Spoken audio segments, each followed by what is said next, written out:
नमस्कार श्रद्धालु भक्तों। आज मैं आप सभी को एक अत्यंत पावन, दुर्लभ और कल्याणकारी व्रत के विषय में बताने जा रही हूँ, जिसका नाम है आमल एकादशी, जिसे शास्त्रों में आमल की एकादशी भी कहा गया है। यह एकादशी फागुन मास के शुक्ल पक्ष में आती है और यह व्रत केवल उपवास ही नहीं बल्कि पापों का नाश और पुण्य की वृद्धि और मोक्ष की प्राप्ति का व्रत है। शास्त्रों में कहा गया है, जो मनुष्य श्रद्धा से इस व्रत को करता है, यानी आमल एकादशी का व्रत करता है, उसके जन्म जन्मांतर के पाप नष्ट हो जाते हैं। एकादशी भगवान विष्णु को का दिन कहा गया है। एकादशी को भगवान विष्णु को का दिन कहा गया है, लेकिन आमल एकादशी का महत्व सामान्य एकादशी से भी अधिक बताया जाता है, क्योंकि इस दिन आमल वृक्ष की पूजा का विशेष दिन होता है। आमल अर्थात आंवला।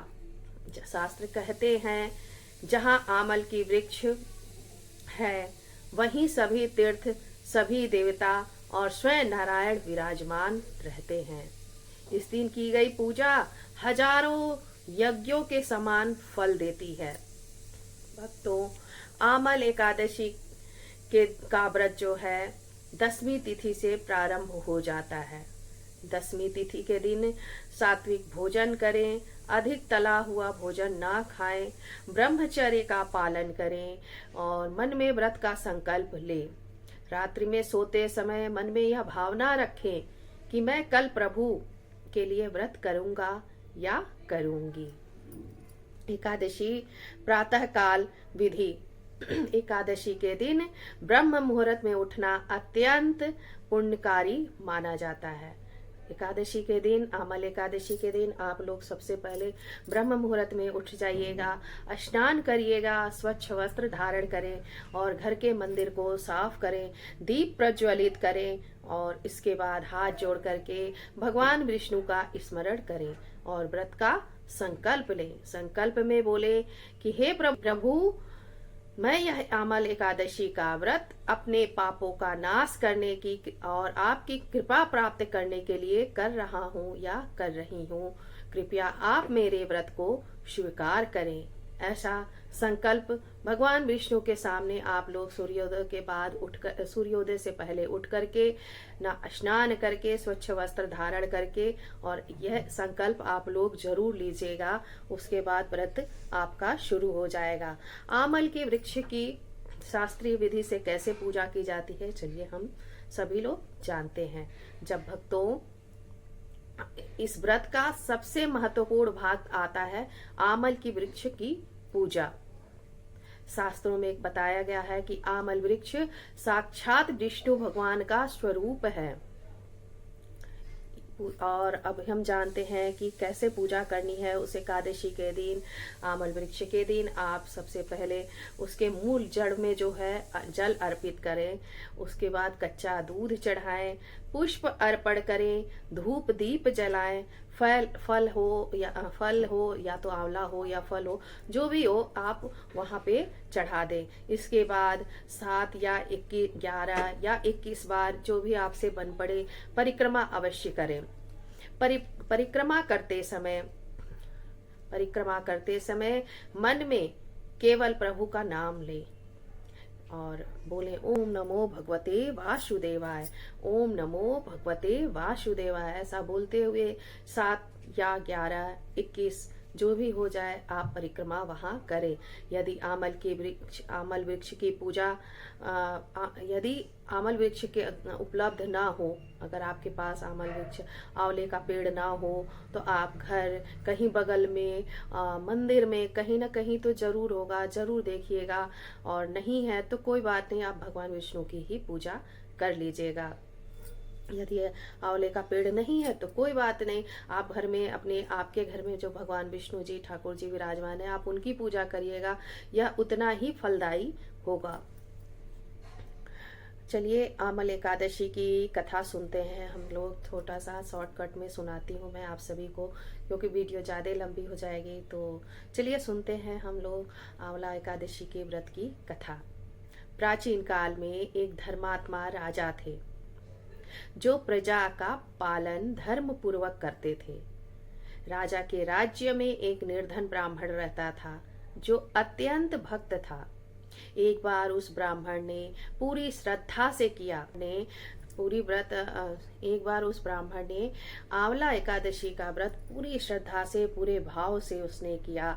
उपवास किया, आंवला वृक्ष की पूजा की, पूरी रात जागरण किया। व्रत के प्रभाव से उस ब्राह्मण के सभी कष्ट समाप्त हो गए। अगले जन्म में उस ब्राह्मण को राजयोग की प्राप्ति हुई और अंत में मोक्ष मिला।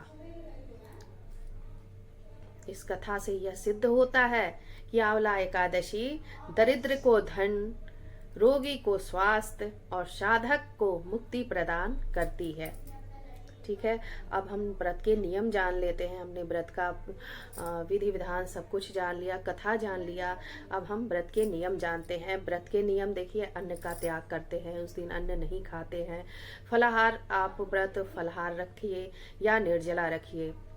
आप में शक्ति हो तो फल, अगर आप में शक्ति है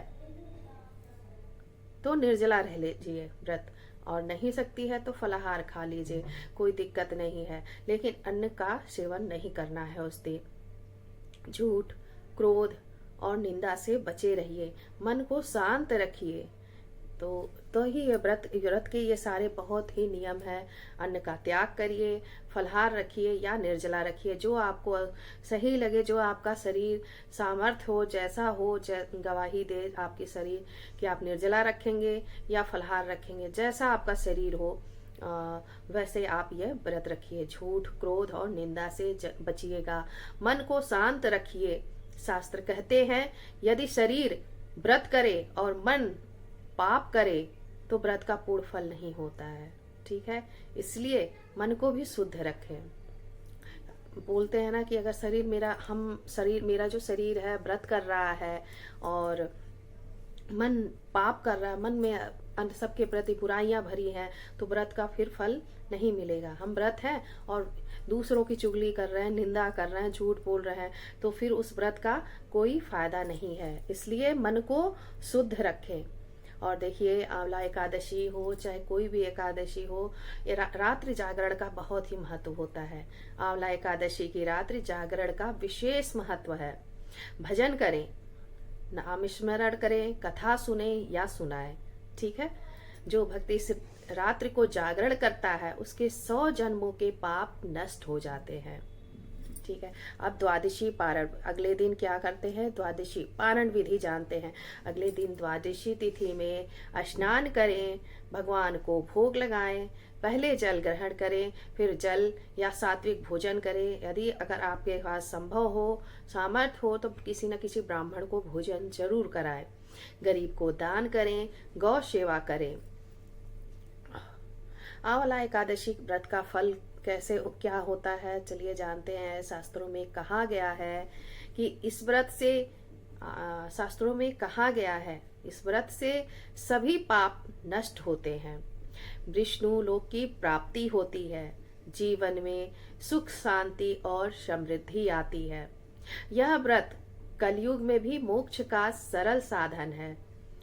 ठीक है, तो हमने आंवला एकादशी के व्रत की विधि, कथा, नियम, पारण विधि सब कुछ हमने जाना। तो भक्तों, जो श्रद्धा से आंवला एकादशी का व्रत करता है उसके जीवन में कभी भी अभाव नहीं रहता है। आइए हम सब संकल्प लें कि इस पावन एकादशी को पूर्ण श्रद्धा और नियम से मनाएंगे। जय श्री हरि। ओ जय विष्णु भगवान, जय श्री हरि।